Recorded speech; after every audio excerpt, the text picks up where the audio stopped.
श्री हरीश जी चौधरी।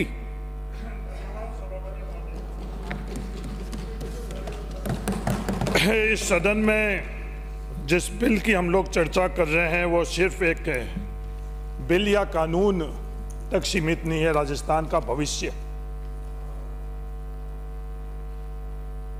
इस बात को अगर गंभीरता से हम समझेंगे जब एक सकारात्मक दिशा में हम लोग जा पाएंगे। सभापति महोदय, कोचिंग बिल, ये कोचिंग संस्थाएं राजस्थान में,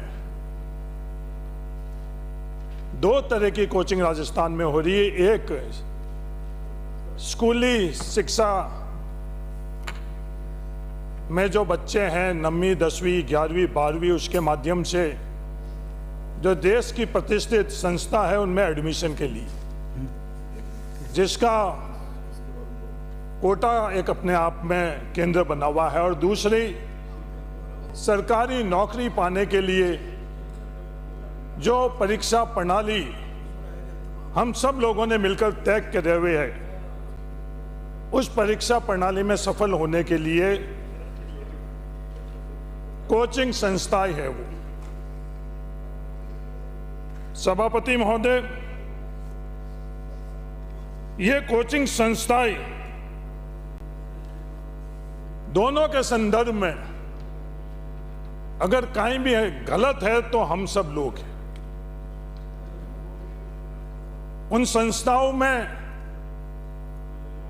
एडमिशन के संदर्भ में क्या इस तरह के परीक्षा पेपर हम लोग नहीं बना सकते हैं जो स्कूली शिक्षा के सिलेबस के आधार पर हो?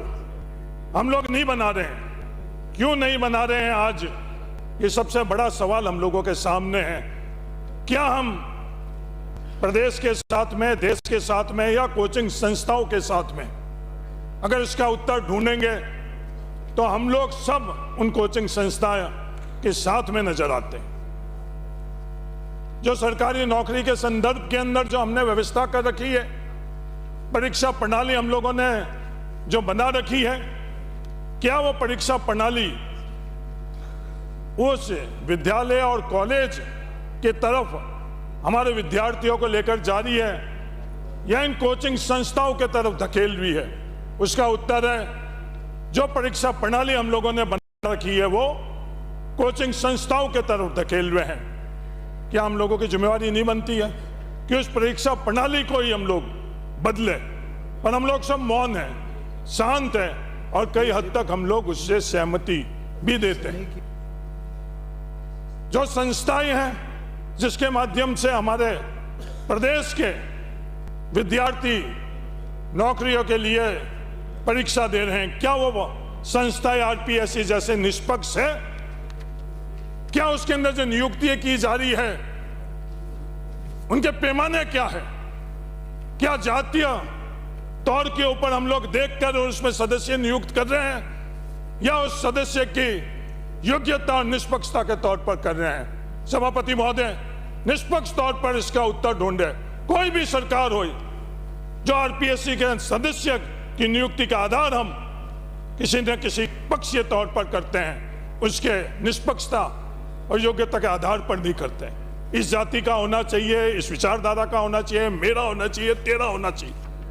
कोई भी व्यक्ति अगर इसका आकलन करे आरपीएससी के सदस्य के तौर के ऊपर, उसको जवाब मिल जाएगा कि हम लोगों की मंशा क्या है, हम लोगों की नीति क्या है। फिर जो पेपर ये व्यवस्था और ये संस्थाएं बना रही है और उस पेपर के अंदर क्या खेल हो रहा है? हम लोग सब बहुत बातें करते हैं पेपर लीक, पेपर लीक। उस पेपर लीक का मूल आधार ये दोनों है, परीक्षा प्रणाली और वो संस्थाएं। उसके तरफ हम लोग कभी भी बात नहीं करते और उसको हम नहीं बदलेंगे तो कौन बदलेगा? ये सवाल उठता कि पेपर लीक होते हैं? हाँ, हो रहे हैं। परीक्षा प्रणाली गलत है? हाँ, परीक्षा प्रणाली गलत है। ये संस्था गलत है? हाँ, गलत है। जब इन तीनों सवालों का किसी से भी अगर हम लोग सवाल करें उसका उत्तर यह है, तो उसका समस्या का समाधान कौन ढूंढेगा? ये सदन ढूंढेगा या और कोई ढूंढेंगे? मेरे से पूर्व वक्ता कह रहे थे ब्यूरोक्रेसी, पूरे की पूरी जिम्मेवारी हमने ब्यूरोक्रेसी को दे दी। सरकार के संदर्भ में भी ये बातें आ रही कि सरकार कौन चला रहा है, कौन सी अदर्शी ताकत से सरकार चला रही है। तो कई लोग कह रहे हैं कि नहीं साहब, ब्यूरोक्रेट्स चला रहे हैं, ब्यूरोक्रेसी के मुख्य हैं वो चला रहे हैं। तो सरकार चलाने का तो आप लोगों का अधिकार है, कैबिनेट को आप किसी से चलवा सकते हो, पर राजस्थान का भविष्य की जिम्मेवारी तो आप लोगों के ऊपर है। सिर्फ आप उन ब्यूरोक्रेट के ऊपर छोड़ोगे या वो आप खुद निभाओगे, ये जिम्मेवारी आपको निभानी चाहिए कि ये जो व्यवस्था हमने इसके संदर्भ में करी है। सभापति महोदय, पूरी दुनिया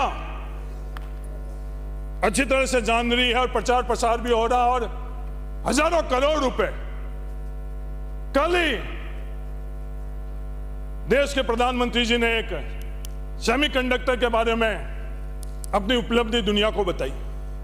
हम सब लोग अच्छी तरह से जान रहे हैं कि ये जो कोचिंग संस्था ही है, पूरी की पूरी कोचिंग संस्था के संदर्भ में शिक्षा मंत्री जी आपने सिर्फ ऑफलाइन कोचिंग संस्थाओं के संदर्भ में इस पूरे के पूरे बिल के अंदर बात की। क्या ऑफलाइन कोचिंग संस्था ही आज के समय में चल रही है और कोई व्यवस्था है? ऑफलाइन से ज्यादा ऑनलाइन चल रही है। भविष्य के अंदर भी ऑफलाइन से ज्यादा ऑनलाइन के अंदर यह व्यवस्था हो जाएगी, पर आज ये बिल बनाते वक्त हम लोग इसको बिल्कुल नजरअंदाज कर रहे हैं। क्यों नजरअंदाज कर रहे हैं, ये मेरी समझ से परे। मैं उदाहरण लाता हूं, नाम नहीं लेना चाहता हूं। हमारे खुद के धार में एक कोचिंग संस्था है, उस कोचिंग संस्था के अंदर पिछले वर्ष ही 30,000 बच्चे क्लासेस के माध्यम से कोचिंग ले रहे थे, और ऑनलाइन 7 लाख। यह अनुपात है ऑनलाइन और ऑफलाइन के अंदर। उसके बावजूद भी हम लोग इसको नजरअंदाज कर रहे हैं। तो मेरा मानना है सभापति महोदय जी, आने वाला वक्त किसका है? आने वाला वक्त को अगर हम लोग समझेंगे तो ये एआई का है, वर्चुअल रियलिटी का है, वर्चुअल लैब का है, 3D मॉडल का है, इंटरैक्टिव, इन सब का आने वाला वक्त है। अगर इसको हम लोग अगर नहीं समझेंगे और इस संदर्भ में हम लोग फैसला नहीं करेंगे तो कौन फैसला करेगा? सभापति महोदय, पूरी दुनिया कोचिंग का एक मॉडल जिसके संदर्भ में चिंतित हो रहे हैं, हमारे सबसे सीनियर हरिमोहन जी भी चिंतित हो रहे हैं, कोटा का मॉडल। सभापति महोदय, ये कोटा का मॉडल इकलौता मॉडल नहीं है। यह हम लोगों की विफलता है कि हमारे समाज में सिर्फ कोटा का मॉडल और इन कोचिंग क्लासों का मॉडल दे रहे हैं। ये जो थार का मॉडल है, मैं आपके माध्यम से पूरे राजस्थान और दुनिया को बताना चाहता हूं, यह कोचिंग संस्थाओं के अलावा और भी मॉडल है इस राजस्थान के अंदर। मैं उदाहरण के माध्यम से बता रहा हूं। बाड़मेर के अंदर 50 विलेजर्स नाम की संस्था है। वहां बच्चों को निशुल्क 0 शुल्क के ऊपर स्कूल में 9वीं 10वीं 11वीं 12वीं के बच्चे लाकर, और बच्चों की योग्यता क्या, वो सिर्फ और सिर्फ सरकारी विद्यालय से आई, उन बच्चों को वो 50 विलेजर्स पढ़ा रही है। और उनका सक्सेस रेशियो क्या है सभापति महोदय? 140 बच्चे उसके माध्यम से मेडिकल के अंदर सफल हुए, 23 एम्स में गई हैं।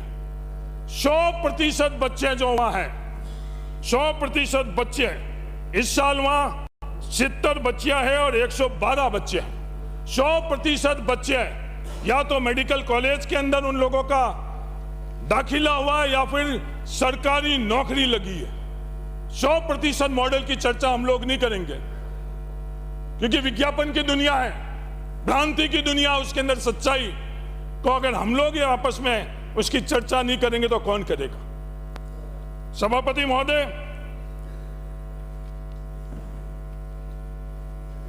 अपनी इसके अलावा सदस्य अपनी बात जल्दी समाप्त करेंगे तो दूसरे बहुत सारा। सभापति महोदय, इन कोचिंग क्लासों के लिए तो पूरी व्यवस्था हुई हुई है, उनकी बात के लिए पूरा का पूरा तंत्र लगा हुआ है। उनके संरक्षण के लिए पूरा का पूरा तंत्र लगा हुआ है। पर इस राजस्थान के उन नौजवानों के लिए कौन लगेगा सभापति महोदय, अगर आप संरक्षण नहीं दोगे तो? ये इकलौता मॉडल नहीं है। बाड़मेर के अंदर एक वीरेंद्र धाम का मॉडल है। हेमाराम जी चौधरी ने अपने स्वर्गीय पुत्र के नाम से वो करा है। पूरी की पूरी उस संस्था के अंदर बच्चा रह रहा है, उसमें जाति धर्म राजनीतिक विचारधारा नहीं, उसका पूरा का पूरा अध्ययन की व्यवस्था वो कर रहे हैं। ये दो मॉडल नहीं है, किसान बोर्डिंग के तौर पर भी है। सभापति महोदय, इन व्यवस्था के अंतर्गत जो कोचिंग ले रहा है उनके साथ ये जो बिल आपने बनाया, इस बिल के माध्यम से आप लोग क्या करोगे, उसके बारे में आप लोग ने सोचा भी नहीं।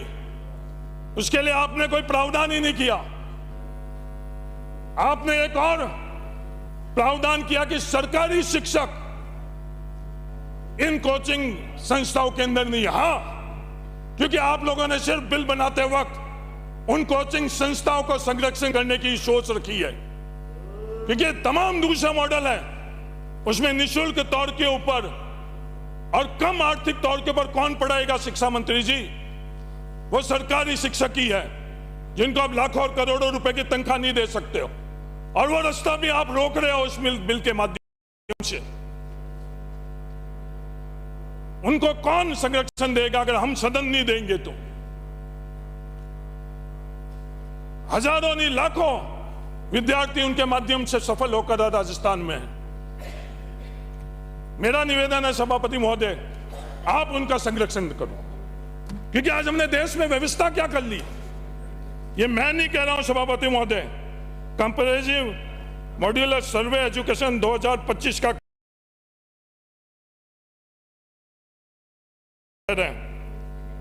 कि हमने हमारे विद्यालय बच्चों को 75% विद्यालय बच्चों को कोचिंग कक्षाओं के तरफ धकेल दिया। क्या हम उन बच्चों को अच्छा योग्य नागरिक नहीं बनाना चाहते हैं? और ये परिवार वहां धकेल क्यों रहे हैं?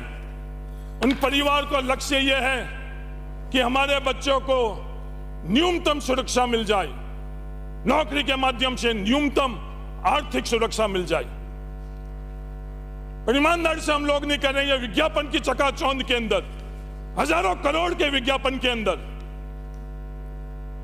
उस कोटा की इंडस्ट्री के बारे में चिंता कर रहे हैं, सदन में कर रहे हैं, पर इन बच्चों को हम लोग ये ईमानदारी से नहीं बता रहे हैं कि बच्चों सरकारी नौकरी नहीं है।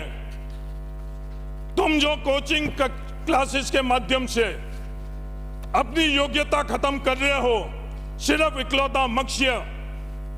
इकलौता लक्ष्य सरकारी नौकरी, वो तुम्हें प्राप्त नहीं होगी। उसके बाद तुम योग्य नागरिक के तौर पर योगदान नहीं कर पाओगे। सभापति महोदय, कौन बताएगा?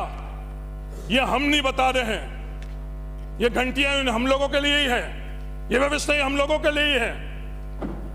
उन कोचिंग कक्षाओं के लिए तो कई मॉडल है, उनका संरक्षण सब कर रहे हैं। आप नहीं कर रहे हो। लोकसभा के अंदर जो कुर्सी पर बैठे हैं वो भी कर रहे हैं, सभी कर रहे हैं। आप यहां कर रहे हो, वो वहां कर रहे हैं, पर इन गरीब बच्चों को, सामान्य बच्चों को कौन उनका ध्यान रखेगा? आज जो ये व्यवस्था हम लोगों ने कोचिंग संस्थाओं के माध्यम से दी है, मेरा आपसे नम्र निवेदन है, अब समय आ चुका है। इस व्यवस्थाओं को अगर अमूलचूल परिवर्तन नहीं करेंगे तो राजस्थान के साथ हम अन्याय कर रहे हैं। नारे कुछ भी कर ले, जय जय राजस्थान, पर ये फैसले जय जय राजस्थान के नहीं है। इस राजस्थान को हम लोग पीछे धकेल चुके हैं, इस राजस्थान को खत्म नहीं होने दे। मेरा आप सब लोगों से ये निवेदन है। मैं ये नहीं कह रहा हूं कि आज की सरकार के अंदर संपूर्ण कमी है और हम लोग संपूर्ण बिल्कुल पूर्ण तरह हम लोग ठीक। सदस्य अपनी मेरा निवेदन है सभापति महोदय, मेरा आपसे निवेदन है कि ये जो बिल लेकर आई हैं, इस बिल के माध्यम से राजस्थान को न्याय नहीं मिल रहा है। बड़े लोगों को न्याय जरूर मिल रहा है। हजारों करोड़, 12,500 करोड़ से 25,000 करोड़ की इंडस्ट्री के रूप में आप लोगों ने पहचान बना दी है। इंडस्ट्री का संरक्षण करना ही उप मुख्यमंत्री जी, आपका इकलौता कर्तव्य नहीं है। राजस्थान के 8 करोड़ नागरिकों का संरक्षण करो। मेरा आप लोगों से यही निवेदन है, आपसे श्री नम्र निवेदन पूराराम है, जी गोदारा। हाथ जोड़कर निवेदन है कि राजस्थान को बचा लो। इतिहास लिखा जाएगा तो हम सब लोग राजस्थान को खत्म करने वालों के अंदर गिनती में आएंगे। मेरा निवेदन है, आप नम्र निवेदन है, इस राजस्थान को बचा लो, राजस्थान को बचा लो, राजस्थान को बचा लो। धन्यवाद। जय हिंद। राम राम। सदस्य ने ये कोटा के उनको सम्माननीय करने के बाद सदस्य